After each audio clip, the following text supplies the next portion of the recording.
बिस्मिल्लाहिर्रहमानिर्रहीम। आज का नया लेसन पाइथन प्रोग्रामिंग के अंदर चैप्टर नंबर 2 पे हम स्टार्ट कर रहे हैं आज। तो इस टॉपिक का नाम है कि हमने इंटीजर और फ्लोट जो हम वैल्यू गेट करते हैं उनको हमने हैंडल कैसे करना है प्रिंट इनपुट फंक्शन को इस्तेमाल करते हुए। तो जल्दी से सब्सक्राइब करना है आपने मेरे चैनल को। अगर आपने पहले से किया हुआ है तो आपने मज़ीद मोर डिवाइसों से आपने मेरे चैनल को सब्सक्राइब करवाना है आपने, ये बहुत लाजमी है ताकि आपके इस चीज़ से मुझे फीडबैक मिलेगा। आप तो स्टार्ट करते हैं आज का टॉपिक। इनपुट्स के फंक्शंस को इस्तेमाल करते हुए हम अपनी इंटीजर वैल्यूज़ को जो गेट करना होता है हमने फ्लोट वैल्यूज़ को जो फ्लोट इनपुट्स हैं उनको हमने हैंडल कैसे करना है। स्टार्ट करते हैं। देखें, सबसे पहली बात कि हमने इंटीजर इनपुट्स को हैंडल कैसे करना है। मैंने यहाँ पे एग्जांपल दी हुई है। एग्जांपल में सबसे पहले आपके पास hash example handling integer inputs. आपको पता होना चाहिए कि जो लाइन पाइथन के अंदर जो लाइन हैश से स्टार्ट हो उसको हम बोलते हैं कमेंट्स। तो ये फर्स्ट लाइन कमेंट्स के लिए इस्तेमाल की गई है।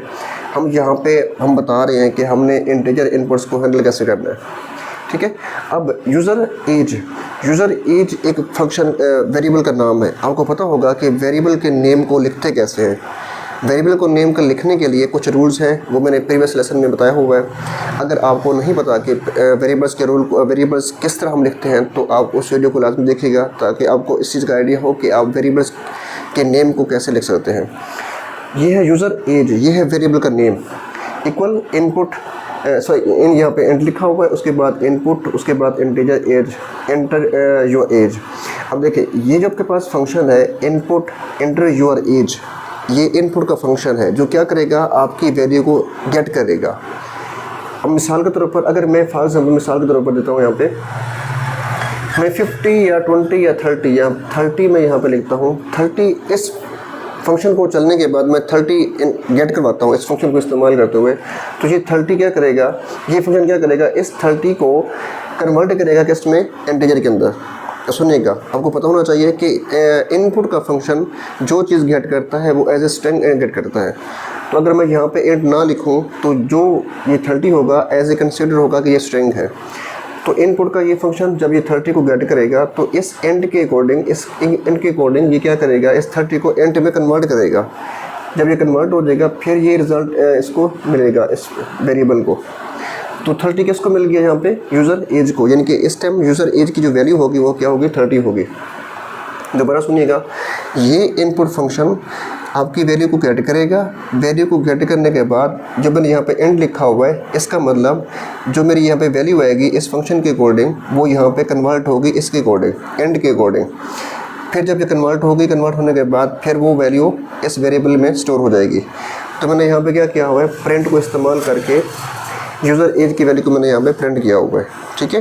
तो अब जो यूज़र एज की जो वैल्यू प्रिंट होगी वो क्या होगी, 30 ही प्रिंट होगी, वो इंट प्रिंट होगी। अगर इसको इस्तेमाल करते हुए प्रिंट के अंदर आप इसकी टाइप देखना चाहें तो जब टाइप देखेंगे तो उसकी क्लास के अंदर उसका इन टाइप आएगी। हम सेकंड में आते हैं, यहाँ पे हम देखते हैं फ्लोट इनपुट्स। फ्लोट इनपुट्स को हमने कैसे हैंडल करना है, देखें सेम फंडामेंटल है इसका। एग्जांपल में देखें, hash example handling integer inputs मैंने यहाँ पे लिखा होता है इंटीजर इनपुट्स, यहाँ पे आप लिखते हैं फ्लोट इनपुट्स। आप पे डिपेंड है कि आप इसका कमेंट्स को भी लिखें। अगर इसको मैं यहाँ पे चेंज भी कर दूँ तो यहाँ पे इसको आप यहाँ पे लिख सकते हैं फ्लोट इनपुट्स। कमेंट्स में कुछ भी आप पास कर सकते हैं। अब देखें, यूज़र हाइट वेरिएबल का नेम है इक्वल फ्लोट इनपुट्स, उसके बाद enter your height in metres. अब देखिएगा, इनपुट का फंक्शन जब भी चलेगा तो इनपुट का फंक्शन हमेशा जो वैल्यू लेगा, जो हम हाइट देंगे वो क्या करेगा, एज ए स्ट्रिंग लेगा। तो एज ए स्ट्रिंग लेने के बाद फिर वो क्या करेगा, जब यहाँ से इनपुट ये वो गेट करेगा। फॉर एग्जांपल मैं यहाँ पे हाइट देता हूँ 5.10, ये मैंने हाइट ली, इनपुट को फंक्शन को इस्तेमाल करते हुए गेट की। जब मैं गेट कर लूँगा तो ये फंक्शन क्या करेगा, फ्लोट के अकॉर्डिंग उसको कन्वर्ट करेगा फ्लोट ही टाइप के अंदर। आगे समझ, ये फंक्शन जब उसने इनपुट 5.10 ली तो ये 5.10 फ्लोट में कन्वर्ट होगी। फिर ये वैल्यू जो 5.10 है ये एक वेरिएबल यूज़र हाइट को ही क्या हो जाएगा, उसको मिल जाएगी, यानी कि यूज़र हाइट की वैल्यू क्या बन जाएगी, इस टाइम 5.10 बन जाएगी। फिर उसके बाद मैंने इस प्रिंटफ को इस्तेमाल करते हुए इस प्रिंट को इस्तेमाल करते हुए मैंने यूज़र हाइट के अंदर जो वैल्यू होगी उसको मैंने क्या करना है, प्रिंट करना है। तो अब देखें, जब ये फंक्शन चलेगा इसकी जो आउटपुट होगी वो क्या होगी। सबसे पहले देखें, यूज़र हाइट इज़ आपका प्रिंट फंक्शन के अंदर लिखा हुआ है यूज़र हाइट इज़, उसके बाद कोलोन आ गया, उसके बाद यूज़र हाइट, यानी कि ये वेरिएबल का नेम है ये वाला। इसके अंदर जो वैल्यू स्टोर है वो कौन सी है, 5.10 है। तो 5.10 यहाँ पे क्या होगी आपका, वो प्रिंट हो गई। उसके बाद क्या लिखा हुआ है, मीटर। तो ये आपके पास क्या आ गया, मीटर आ गया। आपको पता होना चाहिए कि प्रिंट के अंदर जो डबल कोट्स में लिखा होता है वो एज ए टेक्स्ट यहाँ पे क्या होता है, प्रिंट हो जाता है। ठीक हो गया। इसके अलावा इसमें जो एक्स्ट्रा कुछ टॉपिक्स हैं, इनके स्ट्रिंग के ऊपर जो बच्चे कह रहे हैं कि जो इनकी सोच हो कि हम स्ट्रिंग के ऊपर फुल्ली मतलब हमारा कंसेप्ट होना चाहिए, हमारा मुकम्मल तौर पे उसका हो, मुकम्मल एक टॉपिक हम सीख लें। तो स्ट्रिंग के बारे में कुछ और टॉपिक्स हैं, वो एक्स्ट्रा टॉपिक है आपके बुक में दिए हुए। जो बच्चे इसमें भी आप सीखना चाहेंगे, इनके ऊपर देखें, स्लाइसिंग स्ट्रिंग, मॉडिफाई स्ट्रिंग, उसके बाद है कॉन्केटिनेट स्ट्रिंग, उसके बाद है फॉर्मेट स्ट्रिंग, उसके बाद है स्ट्रिंग मेथड।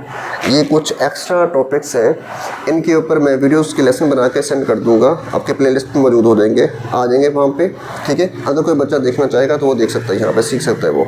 ये एक्स्ट्रा टॉपिक है, हो सकता है इनमें से कुछ टॉपिक्स आप आगे जब चैप्टर के हम हाफ से आगे लेंगे तो उसमें हम कुछ इस्तेमाल करें। तो इनके ऊपर प्लेलिस्ट के इस चैप्टर के अंदर इसके ऊपर इन टॉपिक्स के ऊपर आपके लेसन मौजूद होंगे, आप वहाँ पे देख सकेंगे इसके अंदर। तो ये एक्स्ट्रा टॉपिक है, आपको करने की वैसे नीड नहीं है अकॉर्डिंग टू जो न्यू सिलेबस हमारा आया हुआ है 11वीं का। तो आज का हमारा यही टॉपिक था कि हमने अपनी इंटीजर और फ्लोट इनपुट्स को हैंडल कैसे करना है जो हम गेट करवा रहे होते हैं। ठीक है, इसके बाद हमारे पास एक बूल भी है जिसको हम बूलियन टाइप कहते हैं। तो आज का हमारा टॉपिक इतना ही था। इंशाल्लाह हम नेक्स्ट टॉपिक में बहुत जल्द मिलेंगे। लास्ट में वही कहूँगा कि अगर आपने मेरे चैनल को सब्सक्राइब नहीं किया हुआ तो जल्दी से सब्सक्राइब करें ताकि मेरी तमाम के तमाम वीडियोस आप तक पहुँचे। अगर आपने सब्सक्राइब ऑलरेडी किया हुआ है तो आपने मज़ीद डिवाइसों से आपने सब्सक्राइब करना है आपने मेरे चैनल को, और आपने लाइक्स भी करने हैं ताकि सब जो लेसन हम प्रोवाइड करते हैं आपको टाइमली मिले, ताकि आपको इससे फ़ायदा हो। आज के लिए अल्लाह हाफ़िज़।